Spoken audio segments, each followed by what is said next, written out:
ओम नमः शिवाय। जय श्री कृष्णा। आप सभी का सनातन धर्मसार चैनल पर बहुत बहुत स्वागत है। जीवित पुत्र का व्रत माताएं अपनी संतान की लंबी आयु और उसके उत्तम स्वास्थ्य की कामना से रखती हैं। इस व्रत के बारे में मान्यता है, इस व्रत को करने से संतान के ऊपर से आया हुआ संकट भी टल जाता है।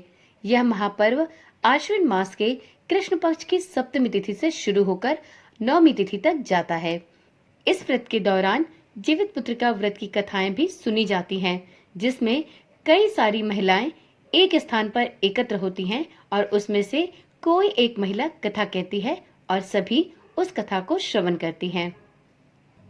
जो भी माताएं अपने पुत्र की दीर्घायु और उसके उत्तम स्वास्थ्य के लिए इस व्रत को धारण करती हैं, उन्हें इस व्रत को धारण करने के साथ ही इस व्रत की कथाएं भी अवश्य सुननी और सभी को सुनानी चाहिए। ऐसी मान्यता है कि किसी भी व्रत का पुण्यफल व्यक्ति को तभी प्राप्त होता है जब वह उस व्रत से संबंधित व्रत कथाओं का श्रवण भी करे।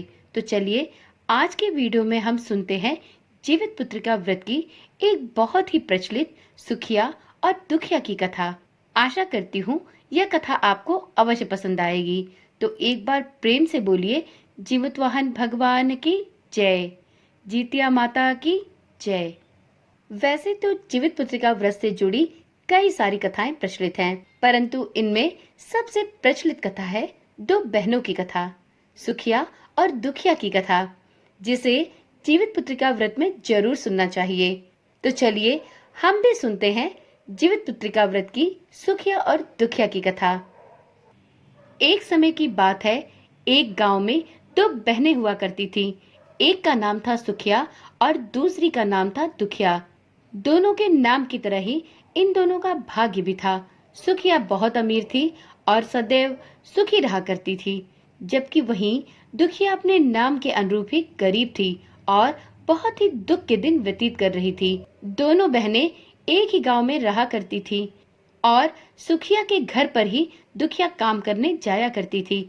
उसके घर की साफ सफाई करती, उसके घर खाना बनाती और जो खाना बच जाया करता वही बचा हुआ खाना दुखिया अपने घर लेकर आती और अपने परिवार में इसी से गुजर बसर किया करती थी। इसी प्रकार से दिनहीन हाल में दुखिया का घर बस चल रहा था। समय बीतता गया। दोनों बहनों के दो दो पुत्र थे, यानी कि सुखिया को दो पुत्र और दुखिया को भी दो पुत्र थे। जब जीतिया का व्रत आया तो हमेशा की तरह दोनों बहनों ने जीतिया का व्रत रखा। दुखिया सुखिया के घर में काम किया करती थी। व्रत के दिन दुखिया ने सुखिया के घर से जो चावल फटका, उसमें से जो खुर्दी निकली उसे अपने पास रखा और साफ चावल सुखिया को दे दिया। फिर उसने साग को चुना, पत्तियों के डंठल को अलग किया और यहाँ भी बढ़िया वाला साग अपनी बहन सुखिया के लिए रख दिया और जो बची हुई डंठल थी उसे अपने साथ अपने घर ले आई। अब दुखिया ने सुखिया के घर खाना बनाकर अपने घर वही चावल की खुर्दी और साग की डंठल को लाकर उसे पकाया और उसी खाने को अपने बच्चों को खिलाया और स्वयं भी खाया। इसके बाद दुखिया सोने के लिए चली गई। उसी दिन आधी रात में एक बूढ़ी औरत दुखिया के घर का दरवाजा खटखटाने लगी। तो दुखिया ने पूछा, आप कौन है? तब उस बूढ़ी औरत ने कहा, बेटा हम हैं। दुखिया ने उठकर दरवाजा खोला और कहा, माँ आपको क्या चाहिए? आप इतनी रात गए यहाँ किस लिए आई हैं? तब बुढ़िया ने कहा, बेटा मुझे बहुत जोर की भूख लगी है, कुछ अगर खाने को है तो मुझे दे दो। दुखिया उस बूढ़ी औरत को घर के अंदर ले गई और बोली, हम लोग बहुत ही गरीब हैं माँ, आज मैंने खुर्दी का चावल और साग की डंठल को बनाया है, क्या आप उसे खा पाएंगी? तो बुढ़िया ने कहा, हाँ बेटा क्यों न खाएंगे, मुझे बहुत भूख लगी है, जो है मैं वही खा लूंगी। दुखिया अंदर जाकर खुर्दी का चावल और साग का डंठल लाकर उस बूढ़ी औरत को खाने के लिए देती है। बूढ़ी औरत खाना खाने के बाद कहती है कि मुझे अच्छे से कुछ दिखाई नहीं देता बेटा, ऐसे में इतनी रात के अंधेरे में अब मैं अपने घर कैसे जाऊं? तो दुखिया ने कहा, कोई बात नहीं माँ, आप आज रात यहीं पर सो जाओ, सुबह होने पर अपने घर चली जाना। तब बूढ़ी औरत रात में दुखिया के घर पर ही सो गई। बूढ़ी औरत थोड़ी देर के बाद उठकर बोली, बेटा मुझे दीर्घ शंका अर्थात पैखाना लगी है, कहाँ करूं?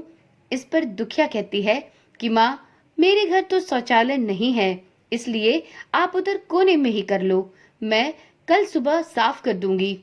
बुढ़िया बोली, ठीक है बेटा। और ऐसा कहकर बूढ़ी औरत उस कोने में चली जाती है। फिर बूढ़ी औरत पूछती है कि बेटा भड़बड़ करूं या छरछर करूं?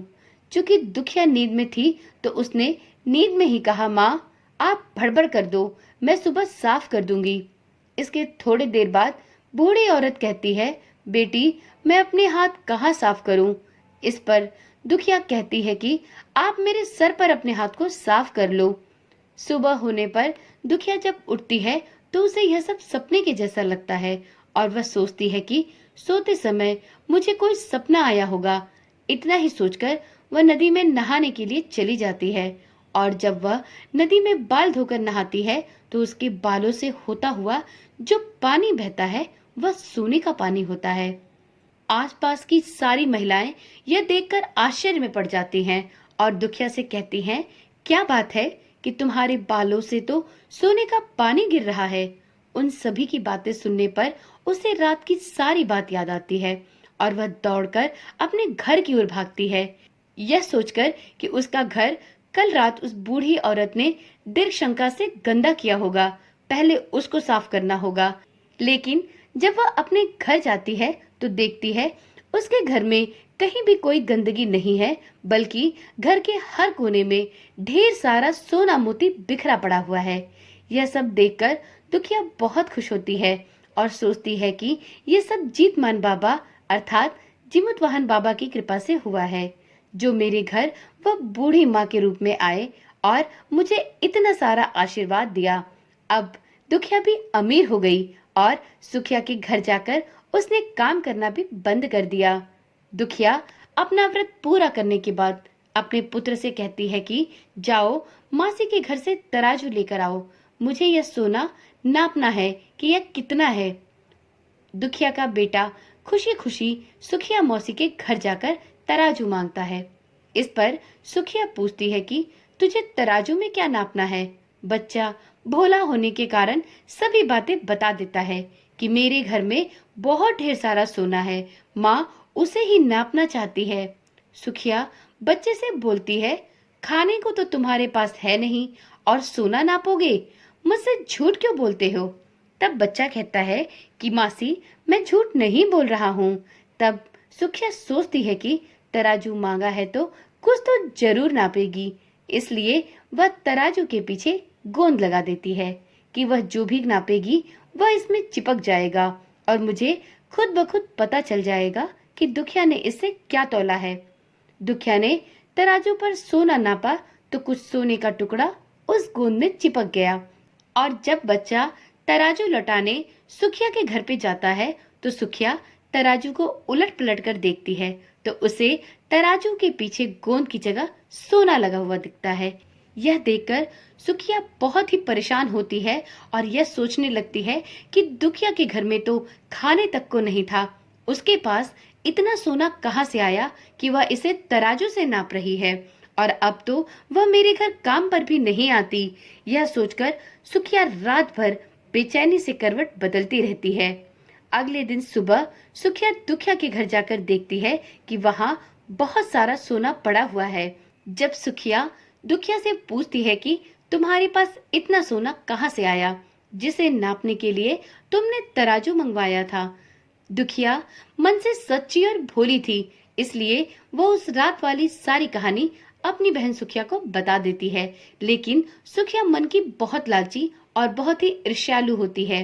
दुखिया के पास हमसे ज्यादा धन आ गया, अब उसे इस बात की बहुत ईर्ष्या हो जाती है और जिस प्रकार से दुखिया के पास इतना धन आया, इसी प्रकार से मैं भी अगली जितिया में खुर्दी का चावल और साग की डंठल ही बनाऊंगी। फिर अगले साल जितिया का व्रत कर कर ढेर सारा सोना मैं भी पाऊंगी। ऐसा सोचकर सुखिया मन ही मन अगले जितिया पर्व का इंतजार करने लगती है। जब अगले वर्ष जितिया का व्रत आता है तो दोनों बहनें जितिया का व्रत रखती हैं सुखिया के पास सब तरह का सुख और धन भी था। इसके बावजूद वह जितिया के दिन चावल फटक कर साफ चावल फेंक देती है और खुरदी अपने पास रख लेती है।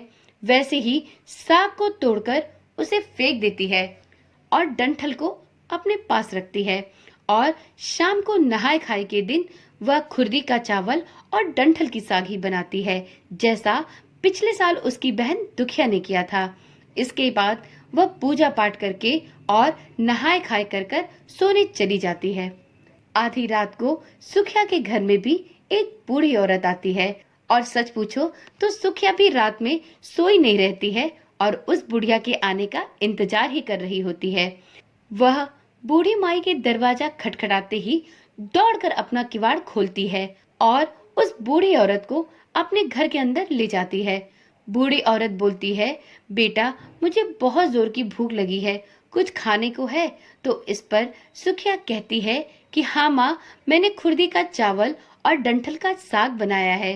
तो वह बुढ़िया कहती है, कोई बात नहीं, मुझे वही खाने को दे दो। सुखिया बूढ़ी माँ को वही खाना परोस देती है और स्वयं सोने चली जाती है। थोड़ी देर बाद वह बूढ़ी औरत कहती है कि बेटा मैं घर नहीं जा सकती क्योंकि मुझे रात में दिखाई नहीं देता, तो अब मैं क्या करूं? क्या मैं तुम्हारे घर रुक सकती हूँ? सुखिया कहती है, हाँ माँ, आज आप यहीं सो जाओ। बूढ़ी औरत थोड़ी देर बाद ही फिर बोलती है कि बेटा मुझे दीर्घ शंका लगी है, कहाँ करूं? तो सुखिया बोलती है, वही कोने में कर लो। इसके थोड़ी देर बाद बुढ़िया फिर बोलती है कि बेटा भड़भड़ करूं या फिर छरछर करूं। यहाँ सुखिया को याद ही नहीं आता है कि दुखिया ने क्या बताया था।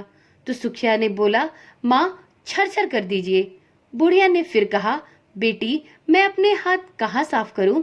इस पर सुखिया ने कहा कि मेरे सर पे हाथ साफ कर लो। तब वह बूढ़ी औरत सुखिया के सर पर अपना हाथ साफ कर लेती है। जब सुबह होती है और सुखिया सोकर उठती है तो उसका पूरा घर गंदगी से भरा पड़ा होता है। इसके अतिरिक्त उसके बाल में भी गंदगी लगी हुई होती है। यह सब देखकर सुखिया बहुत दुखी हो जाती है और उसे अपनी बहन पर बहुत क्रोध आता है। सुखिया गुस्से में तमतमाते हुए अपनी बहन दुखिया को अपने घर बुलाती है और कहती है कि तुमने मुझसे झूठ कहा था, मेरा पूरा घर वह बूढ़ी माई गंदा करके चली गई। इस पर दुखिया पूछती है कि तुमने बूढ़ी माई से क्या क्या कहा था। सुखिया उसे रात की सारी बातें बताने लगती है। तब दुखिया कहती है कि सुखिया तुमने भड़भड़ की जगह छरछर कहा, तुमने यहीं पर गलती कर दी। तुम्हारे पास तो सब कुछ था, किसी भी चीज की कमी नहीं थी, फिर भी तुमने लालच किया। तुम्हारे घर स्वयं जीतमान बाबा अर्थात जिमुत वाहन बाबा भेष बदल कर आए, फिर भी तुमने उन्हें अच्छा भोजन नहीं परोसा। मेरे पास तो कुछ भी नहीं था, इसलिए मैंने उन्हें खुरदी का चावल और साग का डंठल खाने में परोसा, लेकिन तुमने अपने घर आए भगवान को अपमानित किया और सब कुछ होने के बावजूद भी तुमने उन्हें अपने घर में रूखा सूखा खिलाया। तुम्हारे पास सब कुछ होने पर भी तुमको लालच नहीं करना चाहिए था। तो इस प्रकार से सुखिया और दुखिया की यह कथा यहीं पर समाप्त होती है।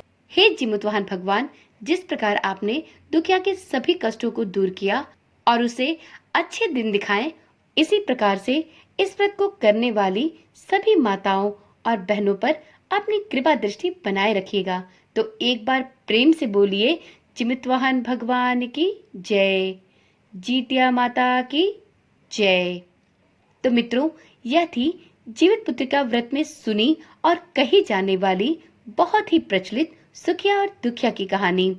इस कथा से हमें यही शिक्षा मिलती है कि हमें कभी भी लालच नहीं करना चाहिए। भगवान ने हमें जितना भी दिया है उसी में हमें संतुष्ट रहना चाहिए। तो चलिए आज की वीडियो यहीं पर समाप्त करते हैं। फिर मिलते हैं जीवित पुत्रिका व्रत की 5 कथाओं के साथ। जीवित पुत्रिका व्रत की संपूर्ण 5 कथाओं को सुनने के लिए चैनल को अभी ही सब्सक्राइब कर लें और साथ में नोटिफिकेशन बेल को ऑन करना भी ना भूलें। ओम नमः शिवाय। जय श्री कृष्णा। राधे राधे।